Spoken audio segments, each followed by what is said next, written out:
Hello everyone. आज है 30 दिसंबर और आज इस वीडियो में हम बात करने जा रहे हैं steel authority of India limited के बारे में।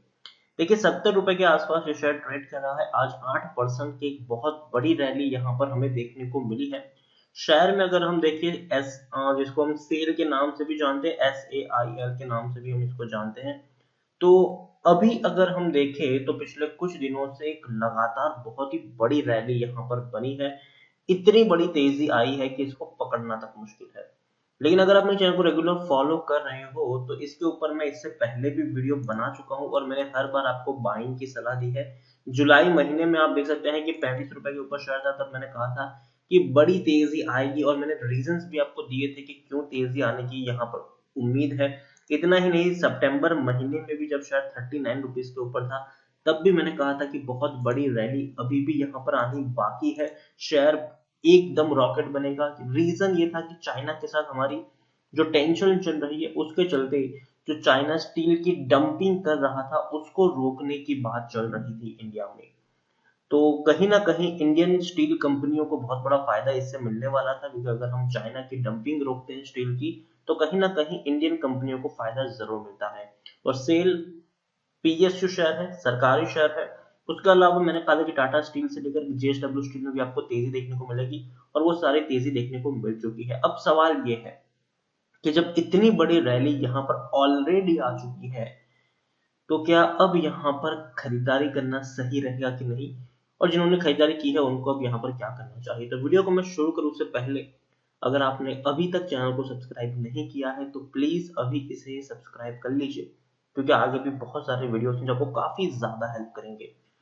और अगर आपने अभी तक मेरे टेलीग्राम चैनल को भी सब्सक्राइब ना किया हो तो उसको भी सब्सक्राइब करना मत भूलिएगा, लिंक आपको डिस्क्रिप्शन में मिल जाएगा। तो बात करते हैं सेल की। 70 रुपीज का शेयर है। पिछले एक महीने में देखें तो 43% का ग्रोथ है। 48 रुपीज से शेयर ऊपर ही ऊपर दौड़ा है। 60 रुपए तक पहुंचने के बाद थोड़ी सी प्रॉफिट बुकिंग देखने को मिली और 55 रुपीज तक चला गया टूट।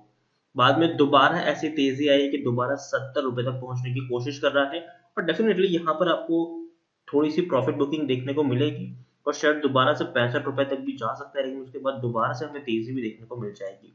एक साल में देखें तो 61% का ग्रोथ है। ऑलरेडी अपने प्री कोविड लेवल से काफी ऊपर निकल चुका है ये शेयर। आप देखिए, 50 रुपए का इसका प्री कोविड लेवल था, कोरोना के चलते गिरावट आई, 20 रुपए पर गया। और ये वो लेवल से जहां पर मैं कंटिन्यूअस वीडियो बनाकर आपको बता रहा था कि बड़ी तेजी यहाँ पर आएगी। हम जिस तरीके के डिसीजन ले रहे हैं, जिस तरीके से गवर्नमेंट एंटी चाइना मोड में देखने को मिल रही है, जिस तरीके से गवर्नमेंट चाहती है कि भैया चाइनीज प्रोडक्ट को, चाइनीज कंपनियों को रोका जाए, उसके चलते कहीं ना कहीं हम सक्सेस हुए हैं इन सब मामलों में। और आपको देखिए, जो अपनी खुद की कंपनी है इंडियन कंपनीज, उसमें बड़ी रैली यहाँ पर देखने को मिली है। 10 साल में भी अगर हम देखेंगे तो 61% की अभी भी गिरावट है। 190 रुपए से शायद टूटकर नीचे ही आया है। इससे पहले देखिए, जब भी गिरावट आई, तेजी आई थी, लेकिन उससे कई ज्यादा बड़ी गिरावट भी हमें देखने को मिली। तो 10 साल का ग्राफ एक चीज इंडिकेट करता है कि ये वो शेयर नहीं है जिसको आप खरीद के भूल जाए। ये वो शेयर नहीं है जहां पर आप 5 या 10 साल का गेम खेल पाए। ये वो शेयर है जहां पर आप गिरावट आने पर खरीदारी करोगे, प्रॉफिट होने पर आप एग्जिट भी ले लोगे। सेल वो शेयर है जिससे आपको प्यार बिल्कुल भी नहीं करना है, बल्कि मुनाफा समेटना है जब भी आपको यहाँ पर प्रॉफिट हो जाए। और यहाँ पर प्रॉफिट बुक करना है कि नहीं उसके बारे में हम बात करें उससे पहले आप देखिए, लार्ज कैप शेयर है, 26,800 करोड़ के आसपास का इसका मार्केट कैप है। 7.5 करोड़ के आसपास का इसका वॉल्यूम ट्रेड देखने को मिल रहा है। काफी बड़ी क्वांटिटी में खरीदारी बिकवाली हो रही है। 75% की जो होल्डिंग है वो प्रमोटर के पास है। एफआईएस ने खरीदारी की है, 3.23% की होल्डिंग एफआईएस के पास है, 2.10% की होल्डिंग म्यूचुअल फंड के पास है, 11.20% की एक बहुत बड़ी होल्डिंग इंश्योरेंस कंपनी के पास है। देखिए, इंश्योरेंस कंपनी ने बड़ी खरीदारी की है अगर हम जून क्वार्टर से कंपेयर करेंगे तो। और जैसे कि मैंने कहा कि PSU शेयर है, तो सबसे बड़ी जो प्रमोटर है वो यहाँ पर प्रेसिडेंट ऑफ इंडिया है, 75% की होल्डिंग के साथ, और एक भी शेयर गिरवी नहीं है। 21 म्यूचुअल फंड स्कीम का पैसा लगा है और 99 एफआईएस का भी यहाँ पर पैसा लगा है। हाईएस्ट पब्लिक शेयर होल्डर में आपको एक बहुत बड़ा नाम देखने को मिल रहा है, LIC। 10.24% की होल्डिंग इनके पास है। इंडिविजुअल इन्वेस्टर होल्डिंग 6.60% के आसपास देखने को मिल रही है। सेल के बारे में अगर हम देखें तो टेक्निकल रेटिंग अभी भी शानदार है, अभी भी तेजी के संकेत है, अभी भी शेयर ऊपर निकल सकता है। एक और चीज आप देख सकते हैं यहाँ पर, according to Moneycontrol user 74% लोग आपको खरीदने की सलाह दे रहे हैं, 9% लोग होल्ड करने की बात करें, मतलब 83% लोगों का यहाँ पर पॉजिटिव व्यू है। उनका मानना है ये खरीदारी की है, बने रहो, फ्रेश बाइंग करना चाहो करो, डरने की जरूरत नहीं है। जबकि 17% लोग आपको यहाँ पर प्रॉफिट बुक करने की भी सलाह दे रहे हैं। उसके अलावा अगर एक और चीज आप देखें तो रेवेन्यूज जो थे वो डेफिनेटली इनके अच्छे थे, लेकिन जून क्वार्टर के रेवेन्यू अच्छे नहीं आए हैं। हालांकि अगर मैं रेवेन्यू के बारे में दिखाने की कोशिश करूं तो ये इनके रेवेन्यू से प्रॉफिट भी इनको अच्छा खासा हुआ है। सितंबर 2020 में 16,925 करोड़ के आसपास का इनकी सेलिंग हुई थी और 436 करोड़ का इनको मुनाफा हुआ है, जो वाकई में अच्छा है, क्योंकि इससे पहले अगर हम देखेंगे तो इनको 1,226 करोड़ का लॉस हुआ था और पिछले साल 285 करोड़ का लॉस जरूर था। तो कहीं ना कहीं जो ट्रेंड है वो सेल का पॉजिटिव हो रहा है और यही एक वजह है कि शेयर में आपको इतनी बड़ी तेजी भी देखने को मिल रही है। और जैसे कि मैं आपको काफी वक्त से बताता आया हूँ कि जो चाइना की डंप जो स्टील डंप कर रहे थे, कहीं ना कहीं उसको रोकने में इंडिया थोड़ा सा कामयाब जरूर रहा है और आने वाले दिनों में भी गवर्नमेंट ऐसे स्टेप ले रही है कि उनकी जो डंपिंग है उसको रोका जाए। इसके चलते कहीं ना कहीं इंडियन कंपनियों का फायदा छुपा हुआ है।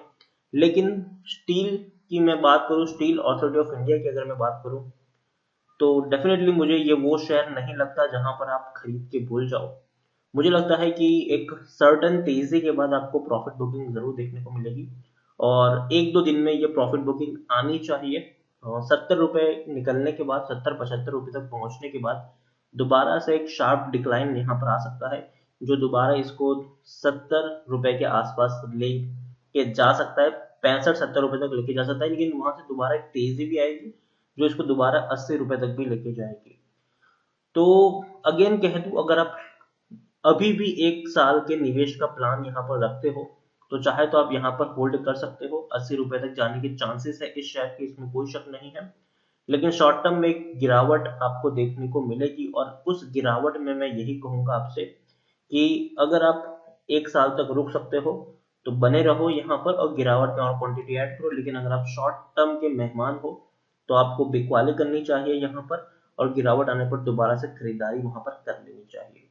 ओवरऑल कंपनी बेहतर है, फंडामेंटल जो है वो और अच्छे इनके हो रहे हैं, लेकिन फिर भी स्टील अथॉरिटी ऑफ इंडिया में मैं एक बहुत बड़ी क्वांटिटी खरीदने की सलाह नहीं दूंगा। मुझे लगता है कि शेयर बहुत ज्यादा दौड़ चुका है, अब यहाँ पर कभी भी प्रॉफिट बुकिंग जो है वो हावी हो सकती है। तो इसीलिए मैं यही कहूंगा कि अगर आप चाहें तो प्रॉफिट बुकिंग कर सकते हैं इस लेवल पर। गिरावट आती है यहाँ से और अगर 5-6 रुपए टूटता है शेयर तो आप दोबारा बाइंग भी उस लेवल पर कर लीजिएगा। तो वीडियो को यहीं पे एंड करूंगा, पसंद आया हो तो प्लीज इसे लाइक करो, शेयर करो, चैनल पर अगर आप पहले बार आए तो प्लीज सब्सक्राइब करें और स्टील अथॉरिटी ऑफ इंडिया के बारे में आप क्या सोचते हैं वो भी आप मुझे कमेंट में लिखकर बता सकते हैं। Thank you.